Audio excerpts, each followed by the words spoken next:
Bonjour à tous. Je suis très heureux d'être là. Merci à l'équipe de Louange pour ce temps de méditation, de contemplation, de proclamation. Et alors que nous nous approchons de la parole, je m'inscris dans le cadre que nous nous sommes fixés entre prédicateurs, qui est de prêcher pendant les quelques semaines que nous connaissons actuellement sur les petits prophètes. Et donc la consigne qui m'a été donnée, c'était de prêcher sur Jonas ou Nahum. Alors en fait, j'ai twisté un peu en choisissant de vous parler de Jonas et Nahum, parce que, comme vous le savez sans doute, ce sont les deux prophètes qui parlent de Ninive, et d'une façon radicalement opposée. Alors la question que nous nous sommes posée collectivement, c'est quelle facette de Dieu, ces livres rarement lus, je ne vous ferai pas une interro sur Nahum, là, en disant « il dit quoi Nahum ?» parce que moi-même, je n'aurais pas été capable d'y répondre il y a un mois. Oui, Nahum, oui, je sais que c'est dans les petits prophètes, mais je ne savais plus du tout ce qu'il racontait vraiment, à part qu'il parlait de Ninive, mais voilà. Donc du coup, on va rentrer un petit peu là-dedans, et si vous me permettez, je vous proposerai quelques antisèches. Et donc, la façon dont je vous propose de regarder ces deux livres ce matin, c'est qu'est-ce qu'ils nous apprennent sur Dieu qu'on ne saurait pas si on n'avait pas ces deux livres dans la Bible. Vous me suivez ? C'est-à-dire que tous les livres, les 66 livres de la Bible nous parlent de Dieu, ils nous parlent du salut, ils nous parlent de la venue de Jésus, ils nous parlent de l'Évangile pour le Nouveau Testament, mais chacun des livres aborde Dieu sous l'angle, sous une facette. Imaginez un diamant à 66 faces, voyez, et on va le regarder en tournant un peu d'un livre à l'autre. Ça vous va comme programme ? Voilà. Donc, je vais être lucide, je vais partir du principe que vous ne les avez pas lus. Et pour les enfants qui sont avec nous, je vais me permettre finalement de les raconter. Donc on va prendre le temps de les raconter, et puis on va essayer de presser le jus du citron pour, 1, comprendre ce qu'ils nous disent, et 2, voir qu'est-ce que ça veut dire pour nous 2500 à 3000 ans après. Alors, quand j'ai cherché à quelle date ils ont été rédigés, je me suis rendu compte qu'ils avaient été rédigés à 150 ans d'écart. D'accord ? Donc sur une frise ici. Mais je comprenais de moins en moins au fur et à mesure de mes lectures, parce que Jonas a été rédigé après la chute de Ninive. Donc Jonas, on pense que c'est entre moins 500 et moins 450 avant Jésus-Christ. Et la chute de Ninive, c'est moins 612. Alors là, j'ai bugué. Parce que si on compare avec la rédaction du livre de Nahum, qui est à peu près contemporain de la chute de Ninive, on le situe entre moins 663 et moins 612. D'accord ? Eh bien, on ne comprend pas pourquoi Ninive se repent d'un côté, alors qu'elle est détruite de l'autre, et que du coup, la repentance de Ninive est annoncée après la destruction de Ninive. Vous voyez ? Donc j'ai creusé. Et en fait, vous allez comprendre ce qu'il en est, parce que finalement, autant Nahum annonce la destruction de Ninive avant la chute de Ninive, autant Jonas va raconter la repentance de Ninive alors que Ninive est déjà détruite. Vous allez voir pourquoi c'est important. Maintenant, une fois qu'on s'est situé, alors j'ai pas dit que, du coup, Jonas, il est après les vagues de déportation à Babylone qui sont racontées dans les rois, les chroniques, etc. Et donc ça va avoir une importance pour le contexte. Je voudrais aussi vous situer dans l'espace. Donc Israël, vous connaissez, c'est ici. Jaffa, d'où Jonas part en direction de Tarsis, c'est en dessous. Aujourd'hui, ça serait Tel Aviv, en fait. Voilà. Tarsis, en fait, on ne connaît pas cette ville, mais ça veut dire très loin. Ça veut dire probablement l'Espagne. D'accord ? Donc, il quitte donc Israël pour aller dans la direction opposée. Opposée pourquoi ? Parce que Ninive, en fait, ça correspond à la ville de Mossoul, aujourd'hui, qui se trouve en Irak. D'accord ? Donc, quand Dieu lui dit « va à Ninive et dis-leur de se repentir », il prend un bateau à Jaffa pour aller en Espagne. Vous voyez ? Donc là, c'est vraiment l'opposé total. Voilà. Donc on dit de Ninive aussi, pour vous représenter, que c'était une ville où il fallait 3 jours pour faire le tour. Voilà. Donc je me suis demandé qu'est-ce que ça pourrait être aujourd'hui si je marchais autour d'une ville comme Tours, par exemple. Donc il faudrait imaginer une ville compacte, une grande ville, qui irait de Menai au nord à Savonnières. D'accord ? Donc imaginez une ville aussi grande que ça, donc c'est plus grand que Tours. Hein, voilà. Et en effet, si on prend un cercle qui passe par Menai et Savonnières, de 30 km de diamètre, puisqu'ils sont à 15 d'ici, hein, chacun, un au nord, l'autre au sud, eh ben, il faudrait 3 jours de marche à la vitesse de quelqu'un qui serait à pied ou en chameau ou en âne. Vous voyez ? Voilà.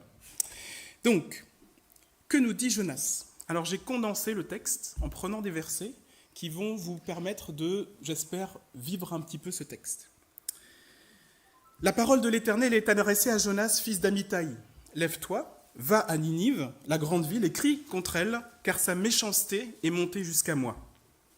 Mais Jonas se lève pour fuir à Tarsis. Voilà. Il descend à Jaffa, trouve un navire en partance, paye le prix du voyage et s'embarque pour l'Espagne. Mais l'Éternel fait souffler un grand vent sur la mer, et la tempête menace de briser le navire. Les marins, pris de peur, invoquent chacun leur Dieu. Ils réveillent Jonas, qui dort dans le fond du bateau, en lui disant « Prie ton Dieu aussi !» Ils jettent le sort pour connaître le coupable, et le sort tombe sur Jonas. Il avoue « Je fuis le Dieu du ciel. Jetez-moi donc à la mer, et elle s'apaisera. » Les hommes, malgré tout, rament pour sauver Jonas, mais en vain. Alors ils implorent l'indulgence de l'Éternel et jettent Jonas à la mer. Aussitôt, la mer s'arrête de mugir et les marins se convertissent. L'Éternel fait sortir un grand poisson pour engloutir Jonas. Il reste 3 jours et 3 nuits dans ses entrailles. Du ventre du poisson, Jonas prie, et il dit la chose suivante, « Du ventre du gouffre, je crie vers toi, Seigneur, et tu entends ma voix. Les flots m'ont enveloppé, les algues ont lié ma tête, mais ton temple me reste en mémoire. Ceux qui s'attachent aux vanités perdent ta grâce, mais moi, je t'offrirai des louanges et je tiendrai mes engagements envers toi. » Et il reconnaît la main de Dieu. Dieu parle au poisson qui relâche Jonas sur le rivage. La parole de l'Éternel lui est annoncée une seconde fois. « Va à Ninive et proclame ce que je te dirai. » Jonas obéit, il entre dans la ville et crie « Encore 40 jours et Ninive sera détruite. » Les habitants croient en Dieu, ils proclament un jeûne, se couvrent de sacs, du plus grand au plus petit. Le roi descend de son trône, il s'humilie et il ordonne à tous de faire de même et de se détourner du mal. Voyons que Dieu renonce au malheur, Jonas se met en colère, ici, et il dit « Je savais que tu étais compatissant, c'est pour ça que j'ai fui, parce que je savais bien que si je leur disais de se repentir et qu'ils se convertissent, tu n'allais pas les punir, du coup je passerais pour un faux prophète. » Ça c'est j'ai rajouté. Voilà. Il s'assoit à l'est de la ville en attendant de voir ce qui arrivera. Dieu fait pousser un ricin pour donner de l'ombre à Jonas, qui en est heureux. Mais le lendemain, un ver frappe la plante et elle sèche. Jonas souffre de la chaleur et souhaite mourir. Alors Dieu dit « Toi, tu as pitié du ricin, qui n'est pas ton œuvre, et moi, n'aurais-je pas compassion de Ninive, cette grande ville où vivent plus de 120 000 êtres qui ne distinguent pas leur droite de leur gauche ?» Une interprétation possible de ça, c'est 120 000 enfants. Donc ça veut dire beaucoup plus de millions d'adultes. Voilà. Qu'est-ce que Jonas nous raconte de spécifique ? Alors que quelques commentaires du texte. Vous remarquez que Jonas est, permettez-moi l'expression, un anti-prophète. Jusqu'au bout, il ne comprend rien. Il ne comprend pas ce que Dieu veut dire, ou plus exactement, il le refuse. Pourtant, cette histoire est racontée de façon pédagogique, sans surplomb, en faisant appel à l'intelligence du lecteur, plus qu'à donner des leçons. Il n'arrive pas en disant « Vous comprenez rien, Dieu est un Dieu de miséricorde. » D'accord ? Il arrive en disant « Moi-même, j'avais rien compris. » Vous voyez ? Et donc, ça passe beaucoup mieux, puisque finalement, c'est l'intelligence de celui qui écoute qui va permettre d'être mise en mouvement. Donc cette façon de faire permet, pour celui qui a le cœur ouvert, de s'identifier au prophète sous-compétent, si vous me permettez l'expression, pour se laisser interpeller par le message divin. Deuxièmement, vous voyez aussi qu'il y a beaucoup de situations comiques dans le texte. Jonas, il dort dans la tempête, je ne sais pas comment il fait. Il s'irrite de ne pas voir la destruction de Ninive, ça paraît quand même un comble, vous voyez ? Il est tellement énervé qu'il voudrait mourir en fait. C'est ça qui est écrit dans le texte. Il dit « Laisse-moi mourir, puisque tu n'es même pas capable de punir ces gens par la destruction. » Vous voyez ? Donc il y a quelque chose d'exagéré, il y a quelque chose de marseillais un peu dans le texte là. Vous voyez ce que je veux dire ? Voilà, hein, bon. Bonjour à tous les Marseillais. Hein, je tiens à sortir de là vivant, hein, parce que dans la Bible, il y a des gens qui mettent les gens à l'eau, donc j'ai intérêt à me tenir. Hein, voilà. Et donc, il s'irrite même au point de vouloir mourir pour un ricin séché. Vous remarquez aussi que Dieu lui parle à la fois de vive voix, donc c'est ce qu'on retrouve dans beaucoup de textes prophétiques, hein, la parole de l'Éternel s'adressa à un tel, mais aussi que ce qui est enseigné à Jonas par Dieu vient de la nature.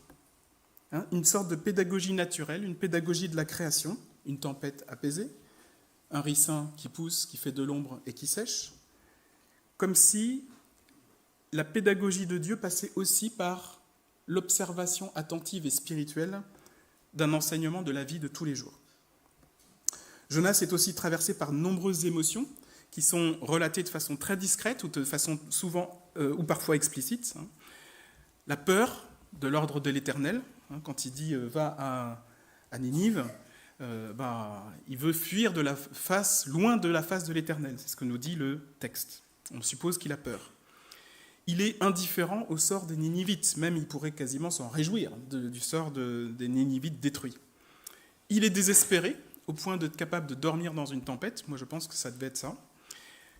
Il a honte et il se sent coupable quand il demande à ce qu'on le jette dans la mer. La honte de la désobéissance, la colère envers Dieu qui est manifestée plusieurs fois. En fait, il est très humain, Jonas. Il est comme nous. Et on a rarement dans la Bible des textes aussi mouvementés sur le plan émotionnel. Vous voyez, des ascenseurs émotionnels. Moi, je pense, en gros, en équivalent, c'est l'histoire de Joseph et ses frères. Vous voyez, mais il n'y en a pas tant que ça, des textes comme ça. Où Joseph traverse la jalousie, l'injustice, le pardon, la réconciliation. Donc, quel est le message profond de ce texte que nous avons parcouru rapidement ? En fait, le message de Jonas est très simple. Dieu a compassion des non-juifs.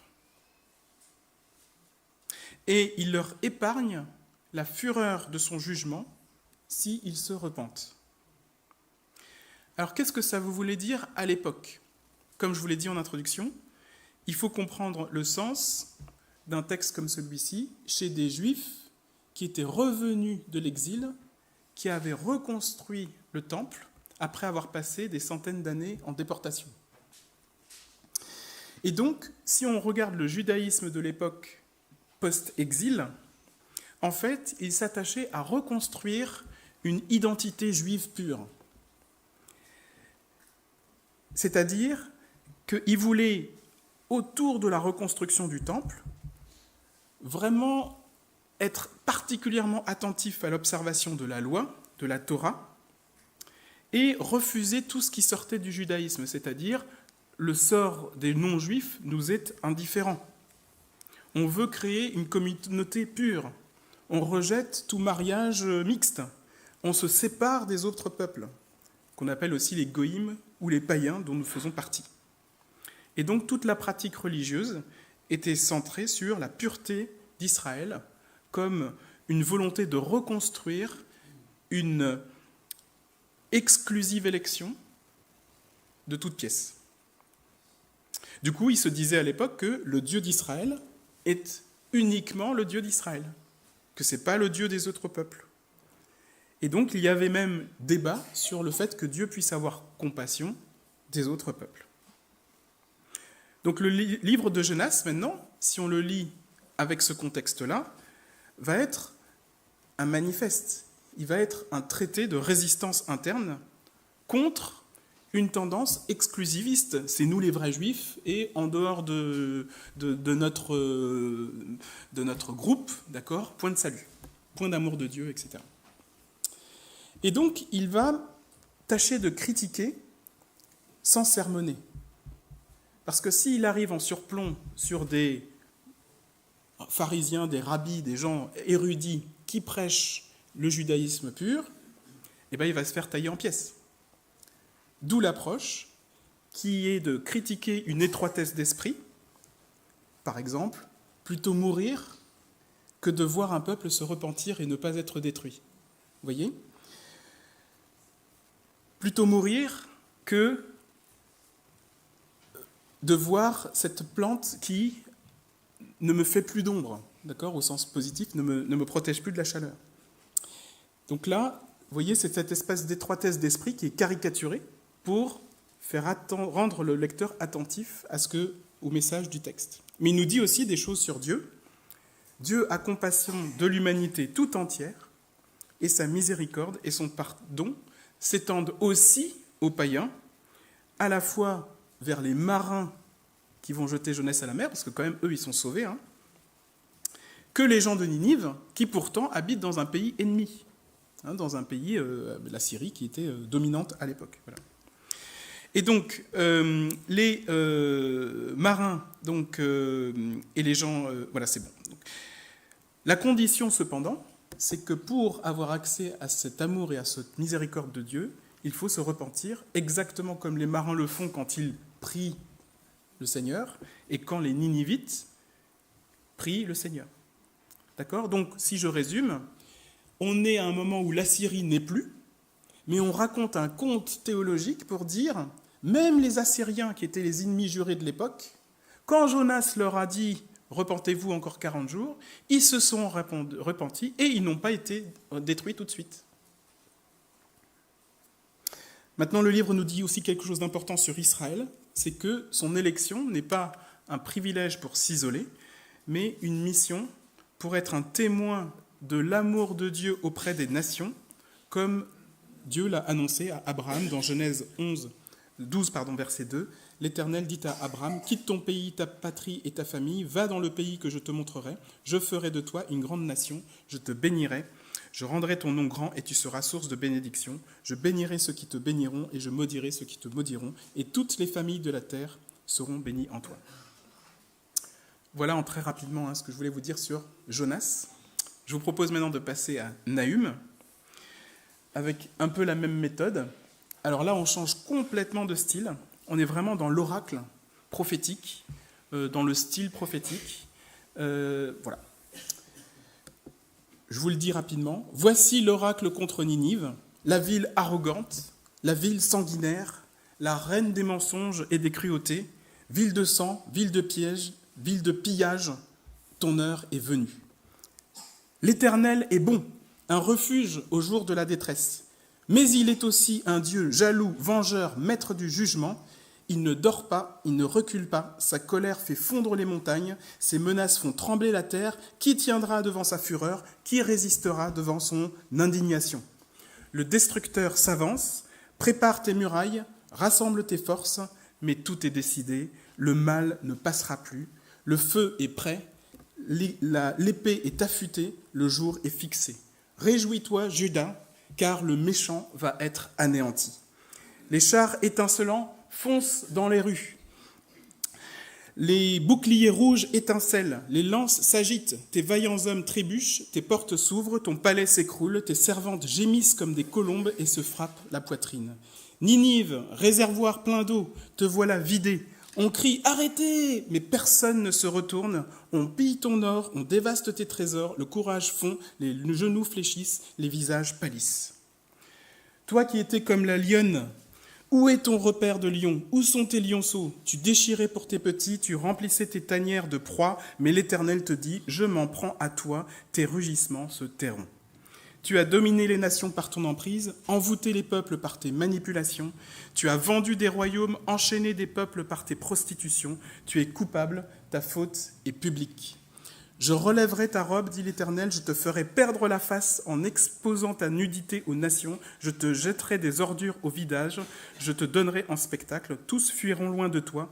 Qui te plaindra? Où te chercherai-je des consolateurs? Tes chefs dorment, roi d'Assyrie, tes bergers sommeillent, tes troupes sont dispersées, nul ne les rassemble, tes marchands, tes inspecteurs, tes officiers, tous s'envolent comme une nuée de criquets au lever du soleil, on ne reconnaît même plus l'endroit où ils étaient. Ta blessure est sans remède, ta plaie est mortelle, ton empire s'est dissous par le vent, et tous ceux qui entendront parler de toi applaudissent. Car qui n'a pas souffert de ta méchanceté? Qui pleurera ta chute? Personne. Alors vous voyez, on est complètement dans un autre ton là. Là, vous voyez un espèce de rouleau compresseur de jugement qui avance, qui détruit tout, d'accord? Et avec un peuple de Juda à l'époque qui était opprimé, qui se réjouit, qui se dit, mais bien fait, le méchant là détruit, bien fait, super. Vous remarquez aussi comme moi qu'il n'y a pas d'appel à la repentance là. Hein. C'est mort, c'est fini là, ça va se dérouler. C'est un cantique de bien fait pour toi, qui mettait du baume au cœur des personnes qui vivaient l'oppression assyrienne. C'est le seul livre de la Bible qui comporte un message aussi univoque, aussi radical. Il n'y a pas de nuance là-dedans. Ce qui est même de la joie ou de la bonne nouvelle, c'est de se réjouir de la destruction. Vous voyez ? On voit un prophète, du coup, lui, alors c'est pas l'antiprophète, c'est le prophète tel qu'on s'imagine, qui est diligent à la tâche, qui prédit la destruction du méchant empire. Pas de place pour la pitié, c'en est trop, il y a une limite à la bonté de Dieu, et suite à l'annonce de cette destruction, il est demandé à Juda de se réjouir. Qu'est-ce que ça nous apprend sur Dieu ? Eh bien, c'est uniquement dans ce livre qu'on le voit comme jaloux, vengeur et furieux, et déterminé dans sa volonté de détruire. Alors, comment comprendre ce type de description de Dieu qu'on n'a clairement pas envie de contempler tous les jours ? Alors, tout d'abord, si Dieu se fâche, se venge, c'est à cause de l'oppression de son peuple par Ninive. Il s'agit d'une colère, d'une vengeance et d'une jalousie protectrice qui puise en fait sa force dans l'immensité de son amour pour son peuple. D'autre part, ce texte nous présente Dieu comme un Dieu de justice, c'est-à-dire qu'il ne supporte pas la méchanceté. Alors, on dit de moi que je suis plutôt gentil, que je suis plutôt calme, que je suis plutôt doux, voilà. Mais il m'est arrivé de devoir confronter la méchanceté dans des fonctions de responsabilité que vous savez que j'ai à l'hôpital. Il y a des moments où on peut donner des secondes chances, où on peut corriger, où on peut reprendre. Et puis il y en a d'autres où malheureusement il faut sévir. Je me suis beaucoup interrogé à titre personnel parce que moi, sortir le katana et trancher la tête, c'est difficile pour moi. Et pourtant, il faut le faire parfois. J'aime pas ça. Cependant, la justification du fait qu'à un moment donné, je vais être violent, ça va être à cause des victimes. Il m'est arrivé, il y a un peu plus d'1 an, de devoir, dans un même mois, sortir 3 fois la lame comme ça. Et j'avoue que j'étais pas bien. Heureusement, c'était un peu avant les vacances. Et dans ma prière personnelle, je disais au Seigneur, Seigneur, s'il te plaît, si c'est moi qui débloque, permets que je le sache pour que je ne fasse pas de la violence injuste ou de la violence inutile, ou de, vous voyez, le coup de lame de trop. Parce que ça se trouve, si je vais trop loin, je pourrais peut-être être être dans de l'agression d'innocents, de gens qui n'ont rien fait, vous voyez. Et le Seigneur a été bon avec moi parce que je reviens de vacances et plusieurs viennent me dire « Ah, Emmanuel, hein, on voulait vous remercier parce que depuis qu'elle n'est plus là, l'autre, c'est beaucoup mieux. Hein. » Je dis « Ok, Seigneur, là, j'accepte. J'ai compris le message. » Vous voyez, moi aussi, j'étais un peu le sous-manager, là. Vous voyez, le gars qui assume pas trop, en fait. Voilà. Bref. Je voulais donc vous rendre attentif aux caractéristiques de cette violence juste. Elle n'est pas impulsive, hein, puisqu'elle est annoncée par le prophète. Et si on met Jonas en perspective de Nahum, en fait, il y avait déjà eu des opportunités de repentance, sauf qu'après la repentance, ils sont repartis dans les mêmes travers. Et donc là, à un moment donné, c'en est trop, et le rouleau compresseur de Dieu arrive. Il s'agit d'une violence qui n'est pas prédatrice non plus, c'est-à-dire que Dieu ne pille pas la ville de Ninive, d'accord ? C'est les Mèdes, les Perses, et probablement des mercenaires scythes qui se sont coalisés pour détruire l'empire perse de Ninive de l'époque, vous voyez. Mais quand il dit « le destructeur arrive », en fait, Dieu ne parle pas de lui comme destructeur. C'est là, cette coalition des ennemis, et du coup, ils deviennent nos amis, puisqu'ils détruisent en faveur du peuple d'Israël. Et du coup, c'est une justice qui défend les opprimés, qui démasque l'injustice et qui purifie l'histoire. Enfin, cette colère est pédagogique, c'est-à-dire que Dieu se présente comme un Dieu vengeur, comme un Dieu de justice. C'est une facette du diamant à 66 faces, si on peut le dire. Sa miséricorde et sa grâce, elles ont des limites.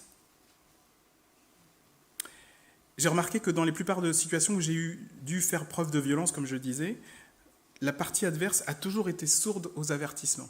C'est-à-dire que quand bien même je disais « mais attention là, ça ne va pas du tout, regardez, il y a des victimes qui disent « ah non, mais c'est vous qui vous faites des idées. Ah non, mais c'est les autres. Ah non, mais c'est pas moi. Et mais de toute façon, moi j'ai bien fait. » Voilà. Et donc là, c'est encore plus difficile parce que tu sors ton katana et tu tranches parce que de toute façon, il n'y a pas le choix. Vous voyez, c'est toute cette ambivalence-là. À la limite, c'est même le responsable qui devient méchant parce que la personne n'a rien fait de mal. Et dans toutes ces situations-là, j'ai vécu ça. Maintenant, si on regarde Jonas et Nahum comme un diptyque, on peut constater que ces deux livres parlent de Ninive, ça vous l'avez remarqué, mais avec ces angles de vue opposés, comme je disais au départ. Dans l'un, la miséricorde infinie de Dieu qui ne se limite pas à Israël, et de l'autre, la justice implacable de Dieu qui détruit le méchant dans un jugement irrévocable. Alors comment ces deux livres se complètent-ils ? On peut trouver plein de petites apparentes contradictions. Vous voyez, la miséricorde divine, le jugement irrévocable. L'intention des livres, c'est la conversion possible dans Jonas, la condamnation définitive dans Nahum. Ninive est réceptive à l'appel divin dans Jonas, elle est arrogante et violente dans Nahum, sourde et aveugle à ses manquements.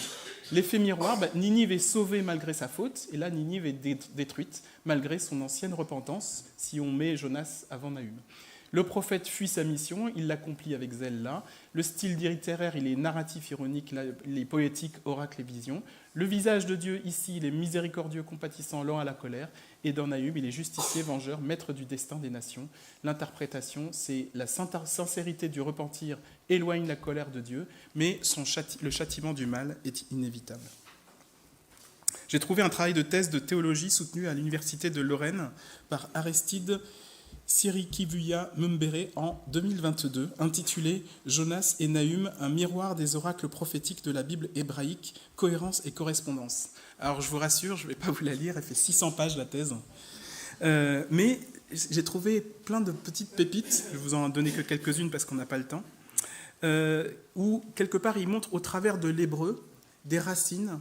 Il parle par exemple de la face de Dieu dont Jonas fuit, mais il y a aussi la face de Ninive qui va être perdue parce qu'elle va être exposée dans sa nudité, dans sa honte.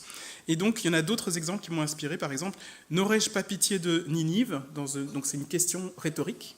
Et en face, il y a qui la plaindra ? Voilà, donc vous voyez des correspondances de questions rhétoriques. Apparemment contradictoires, ces deux versets montrent une différence d'attitude envers Ninive qui sont en fait complémentaires.